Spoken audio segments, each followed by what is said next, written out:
Chowmein ଛୋଟଠୁ ବଡ଼ ପର୍ଯ୍ୟନ୍ତ ସମସ୍ତେ ଖାଇବାକୁ ପସନ୍ଦ କରନ୍ତି। ଆଜି ଆମେ ମାର୍କେଟରୁ ଚାଉମିନ୍ କିଣିକି ଆଣିବାନି, ଆଜି ଆମେ ଘରେ ବନେଇବା, ସେ ପୁଣି ରେଷ୍ଟୁରାଣ୍ଟ ଷ୍ଟାଇଲରେ ଆଉ ଗୋଟେ କପ୍ ଅଟାରେ ବନେଇବା। ଭିଡ଼ିଓଟିକୁ ଫୁଲ୍ ଅଛି ନିଶ୍ଚିନ୍ତ କରନ୍ତୁ, ଜାଣିପାରିବେ ରେସିପିଟି କେମିତି ବନିଆ ହେଉଛି। ଆଜି ଆମେ କମ୍ ଖର୍ଚ୍ଚରେ ଆଉ କମ୍ ସମୟରେ ଆକୁ ଆମେ ବନେଇବା। ତେବେ ଆସନ୍ତୁ ଦେଖିନେବା ରେସିପିଟି କେମିତି ବନିଆ ହେଉଛି। ସେଥିପାଇଁ ଆମକୁ ଦରକାର ଅଟା। ଏଠି ମୁଁ ନେଇଛି ଗୋଟେ କପ୍ ଅଟା ଆଉ ହାଫ୍ ଚାମଚ ଲୁଣ, ମାନେ ଛୋଟ ଚାମଚରେ ଲୁଣ ନେଇଛି ମୁଁ ହାଫ୍ ଚାମଚ ଲୁଣ। ଏଠି ନେଇଛି ମୁଁ ଗୋଟେ କପ୍ ପାଣି। ଦେଖିବା ଆମର ପାଣି କେତେ ଲାଗୁଛି। ଏଥିରେ ଆମେ ଅଳ୍ପ ଅଳ୍ପ ପାଣି ଦେଇକି ଆକୁ କ'ଣ କରିବା ନା ଚକଟି ନେବା। ଏଠି ମୁଁ ହ୍ୟାଣ୍ଡ ବ୍ଲେଣ୍ଡର ମାନେ ୟୁଜ୍ କରୁଛି। ଏଇଟା ମୁଁ ଫ୍ଲିପକାର୍ଟରୁ ପରଚେସ୍ କରିଥିଲି, ଯେଉଁଟାକି ଅଟା ଚକଟିବା ପାଇଁ ବହୁତ ବଢ଼ିଆ ହେଉଛି। ହାତରେ ବି ଟିକେ ଲାଗୁନି ଆଉ କମ୍ ସମୟରେ ବି ଅଟା ଚକଟି ହେଇଯାଉଛି। ଆଉ ଅଟା ବି ବହୁତ ରୁଟି ଆପଣ ଯଦି ବନେଇବେ ରୁଟି ବି ସଫ୍ଟ ରହୁଛି ଆଉ ଅଟା ବି ଚକଟିଲେ ସଫ୍ଟ ରହୁଛି। ଦେଖନ୍ତୁ ଆମର ଅଟାଟା ବଢ଼ିଆ ସେ ଚକଟି ହେଇଯାଉଛି, ପ୍ଲସ୍ ଆମର ଅଟା ହାତରେ ବି ଲାଗୁନି।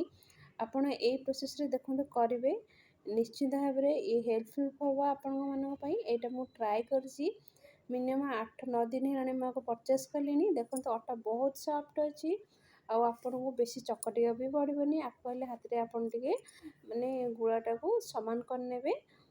ଦେଖନ୍ତୁ ଏଇ ଟାଇପ୍ର। ଏବେ କ'ଣ କରିବା ନା ତା ଦେହରୁ ଅଳ୍ପ କିଛି ଗୁଳା ଆମେ ନେବା। ଏଠି ମୁଁ ନେଇଛି ଗୋଟେ ସେଉ ମେକର, ମାନେ ଯେଉଁ ଛାଞ୍ଚ, ସେଉ ଛାଞ୍ଚ ନେଇଛି। ଚାଉମିନ୍ ବନେଇଲା ବେଳେ ପୁରା ସରୁ ଜାଲଟା ହିଁ ଆପଣ ୟୁଜ୍ କରିବେ। ମୋ ପାଖରେ ମୋଟା ଜାଲି ଥିଲା, ତେଣୁକରି ଏଇଟା ମୁଁ ମୋଟା ଜାଲି ହିଁ ଇଏ କରିଛି। ଆପଣ ଆଉ ଟିକେ ସରୁ ଜାଲି ନେଲେ ଚାଉମିନ୍ଟା ପରଫେକ୍ଟ ବନିବ। ଦେଖନ୍ତୁ ଆମେ ଗୁଳାକୁ ପକେଇକି କ'ଣ କରିବା ନା ଆର ମୁହଁଟା ବନ୍ଦ କରିନେବା। ଏଠି ଦେଖନ୍ତୁ ମୁଁ ଗୋଟେ କରେଇରେ କିଛି ପାଣି ନେଇଛି, ମାନେ କରେଇରେ ଫୁଲ୍ ପାଣି ଦେବେନି, ମିନିମମ୍ ଅଧାରୁ ଟିକେ ଅଧିକ ପାଣି ଦେବେ। ଏବେ ଆକୁ କ'ଣ କରିବା ନା ପୁରା ହାଇ ଫ୍ଲେମ୍ରେ ରଖିବା। ଆଉ ଏଥିରେ ନେବା ଆମେ ଗୋଟେ ଚାମଚ ରିଫାଇନ୍ ତେଲ। ଏଥିରେ ଆମେ ନେବା ଅଳ୍ପ ଟିକେ ଲୁଣ, ମାନେ ହାଫ୍ ଚାମଚ ଖଣ୍ଡେ ଲୁଣ ନେବା ଛୋଟ ଚାମଚରେ। ଏବେ ଆକୁ ଫୁଟିବାକୁ ଦେବା। ପାଣିଟା ଭଲସେ ଫୁଟିଗଲା ପରେ କ'ଣ କରିବା ନା ଏବେ ଆମେ ଛାଞ୍ଚରୁ ଏଇ ଟାଇପ୍ର, ଆପଣ ଯେମିତି ସେଉ ଛାଣନ୍ତି ସେଇ ଟାଇପ୍ର ହିଁ ଆପଣ ବୁଲେଇ ବୁଲେଇ ଦେବେ।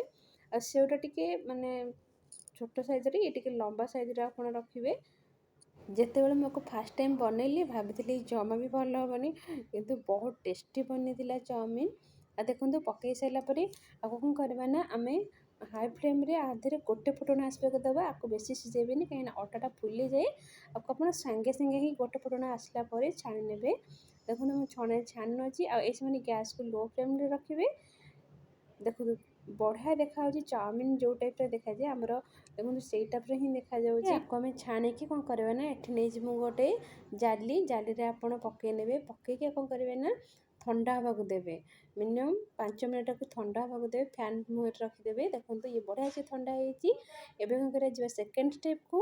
ଏବେ ଦେଖନ୍ତୁ ଏଠି ନେଇଛି ମୁଁ ଗୋଟେ ଫ୍ରାଏ ପ୍ୟାନ୍ରେ ନେଇଛି 3 ଚାମଚ ରିଫାଇନ୍ ତେଲ। ତେଲ ଟିକେ ଗରମ ହେଲା ପରେ ଏବେ ଏଥିରେ ଆମେ ପିଆଜ ଆଡ଼୍ କରିବା। ଦେଖନ୍ତୁ ଏଠି ମୁଁ ଗୋଟେ ବଡ଼ ସାଇଜ୍ ପିଆଜ ଆଉ ଗୋଟେ ଛୋଟ ସାଇଜ୍ କ୍ୟାପ୍ସିକମ୍ ଆଉ ଏଠି ମୁଁ ଗୋଟେ ଛୋଟ ସାଇଜ୍ ଗାଜରକୁ ଲମ୍ବା ଲମ୍ବା ପିସ୍ରେ କାଟିକି ନେଇଛି। ଏବେ ଆମେ ଏଥିରେ ପିଆଜକୁ ଆଡ଼୍ କରିବା। ଏହି ସମୟରେ ଗ୍ୟାସ୍କୁ ମିଡ଼ିୟମ୍ ଲୋ ଫ୍ଲେମ୍ରେ ରଖିଥିବେ। ଏବେ କ'ଣ କରିବା ନା ଏଠି ଦେଖନ୍ତୁ ମୁଁ ନେଇଛି 4ରୁ 5 କୋଲା ରସୁଣ ଆଉ 3 ଇଞ୍ଚ ଅଦାକୁ ଗ୍ରେଟ୍ କରିକି ନେଇଛି।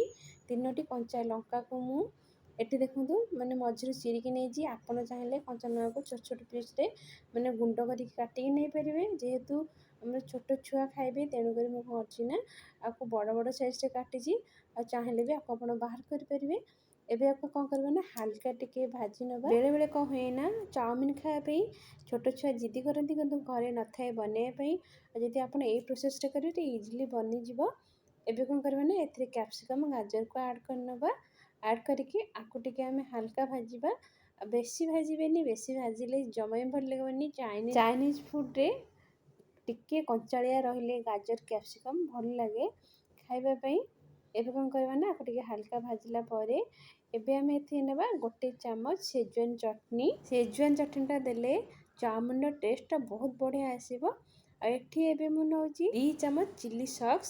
ଆପଣ ଚାହିଁଲେ ଚିଲି ସକ୍ସ ଗୋଟେ ଚାମଚ ମଧ୍ୟ ନେଇପାରିବେ। ଆପଣଙ୍କ ପସନ୍ଦ ଅନୁସାରେ ଆପଣ କମ୍ ବେଶୀ କରିପାରିବେ। ଏବେ ଆମେ କ'ଣ କରିବା ନା ଏଠି ନେବା ଗୋଟେ ଚାମଚ ଟମାଟୋ କେଚପ୍ ଆମେ ଏଥିରେ ଆଡ଼୍ କରିବା। ଯେହେତୁ ସେଜୱାନ୍ ଚଟନିଟା ଆମେ ଦେଇଛି, ତେଣୁ ଗୋଟେ ଚାମଚ ଟମାଟୋ କେଚପ୍ ମୁଁ ଏଥିରେ ଆଡ଼୍ କରିଛି। ହାଫ୍ ଚାମଚ ବ୍ଲାକ୍ ପେପର ପାଉଡ଼ର ବା ଗୋଲମରିଚ ଗୁଣ୍ଡ। ଏଠି ମୁଁ ନେଇଛି ଗୋଟେ ଛୋଟ ଚାମଚ ଲୁଣ। ଏବେ କ'ଣ କରିବା ନା ଆକୁ ଆମେ ଗୋଳେଇ ନେବା। ଚାଉମିନରେ ଗୋଲମରିଚ ଗୁଣ୍ଡଟା ଦେଲେ ତା'ର ଗୋଟେ ଅଲଗା ଟେଷ୍ଟ ଆସିଥାଏ। ଏବେ କ'ଣ କରିବା ନା ଏଇ ସମୟରେ ଗ୍ୟାସ୍କୁ ପୁରା ହାଇରେ ରଖିବେ। ହାଇରେ ରଖିକି ଏବେ କ'ଣ କରିବା ନା ଆକୁ ଟିକେ ହାଲକା ଏପଟ ସେପଟ ମାନେ ଗୋଳେଇ ନେବା। ଗୋଳେଇ ସାରିଲା ପରେ ଏବେ ଆମେ କ'ଣ କରିବା ନା ଆମେ ଯେଉଁ ଅଟାର ଚାଉମିନ ଛାଣିକି ରଖିଥିଲେ ତାକୁ ଆମେ ଏଥିରେ ଆଡ଼୍ କରିବା। ଆଡ଼୍ କରିକି ଦେଖନ୍ତୁ ଦୁଇ ହାତରେ ଯେମିତି ଦେଖିଥିବେ ଦୋକାନମାନଙ୍କରେ ମାନେ ତାକୁ ଆପଣ ତଳ ଉପର କରୁଛନ୍ତି, ଦେଖନ୍ତୁ ଏଇ ଟାଇପ୍ର ହିଁ କରିବେ। ଦେଖନ୍ତୁ ରେଡ଼ି ହେଇଗଲା ଆମର ଚାଉମିନ୍। ମାନେ ଆମେ ଗୋଟେ କପ୍ ଅଟାରେ ଦେଖନ୍ତୁ ଘରେ ପୁରା ପରିବାର ପାଇଁ ଚାଉମିନ୍ ବନେଇ ଦେଲେ। ଏଇ ପ୍ରୋସେସ୍ରେ ଆପଣ ଥରେ ନିଶ୍ଚିନ୍ତ ଟ୍ରାଏ କରନ୍ତୁ, ଦେଖିବେ ବହୁତ କମ୍ ସମୟରେ ଆଉ କମ୍ ଜିନିଷରେ ଆପଣଙ୍କର ମାନେ ଚାଉମିନ୍ଟା ରେଡ଼ି ହେଇଯିବ। ଆଉ ବାହାରୁ ଆପଣଙ୍କୁ କିଣିବା ପାଇଁ ମଧ୍ୟ ପଡ଼ିବନି।